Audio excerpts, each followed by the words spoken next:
Hi, I'm Jenny with Sharp. Today we're going to be showing you the preview. Now, preview can be shown in a lot of different ways, so I'm going to show you a variety of reasons that you can use this particular feature.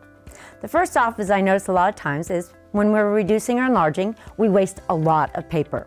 So just a little FYI, copiers actually enlarge out of corners and reduce back into corners. So a lot of times we end up making multiple copies. So what you can do is go into your copy and actually go into your copy ratio, and you can choose what you want to do. So I'm going to enlarge this particular document 200%. Instead of pressing start, I'm going to press preview. What it's going to show me is first what it looks like at 100%, then what it looks like at 200%. If I like that, I can just press start. But if I'm like, that's not what I was thinking, I can go back in, press that arrow to the far left, and anything that's not grayed out, I can change. So I could say, well, maybe if I put it on 11 by 17 paper, I can now see it on 11 by 17 paper. If I'm like, nope, still too big, I can go in and I can reduce it 50%. And now it shows right up in the corner, and I can go back on letters, so I can keep tweaking till I get the paper I want, the image I want, press start, and only make one copy. That's one way of using it. Another way of using it is, many times, a lot of us will go to staple something, and we end up stapling in the wrong corner. So I can go into my staple sort, and I can choose a particular corner staple or the 2-point, and I can press preview. It'll actually show me the pages going in and what corner it's going to staple. Therefore, I can decide if that's what I want, or I can go back in and again make those changes, and I can also even change my quantity. All right, so copying wise, it just gives us the ability to be able to look at it before we make that copies. But another way of using it is, I'm going to put a page specifically upside down. I'm going to go in and preview. As it's going through, I'm going to notice, oops, one of my pages is upside down. Normally we would have to start over.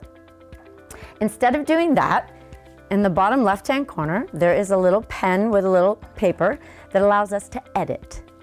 So I can touch the page I want to edit and choose my option to the right. There's delete page, rotate page, there's insert a blank, or I could just rotate it myself. I can also move the pages. I can touch the page and touch move, or I can hold down and rearrange the order. I can also insert a blank by just touching the little squares in the middle and insert a blank. So you can delete a page. I can just touch a page. Hey, I don't want that page, and delete it.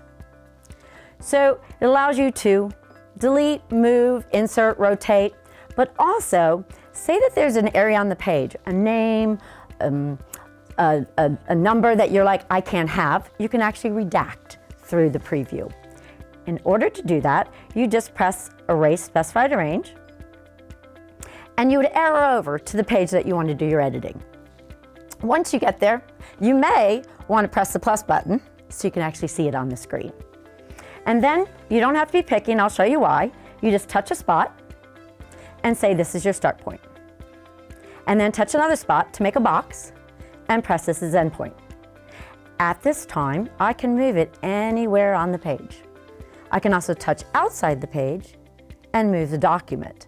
So I could then put my hand with a little bit of pressure and make it as big or as small as I want. So basically, you're going to get the area that you want to delete. Once you're happy, you press execute. Now, it turns red. It's not going to be red. It's going to be blank there. But you get 4 places per page. You get specified range 2, 3, and 4. If I was done, I could exit out and it'll show me. Or I could say I have another place. And I could do that same process, moving it around, and then press execute. This one's green, the next one's blue, the next one's purple. Once I'm done, I just press exit and edit end, and it actually shows me on the screen prior to me pressing start. Also, I could still change the quantity. I could still go in and say, you know what, I do want that stapled. I do need 10 copies. So as long as starts last, it just allows us to see it, look at the pages. I can look at the pages individually. I can look at them in thumbnail view, or I can just kind of scroll through and see, yep, this is exactly what I thought, and press start and just make those copies without having to hit stop immediately.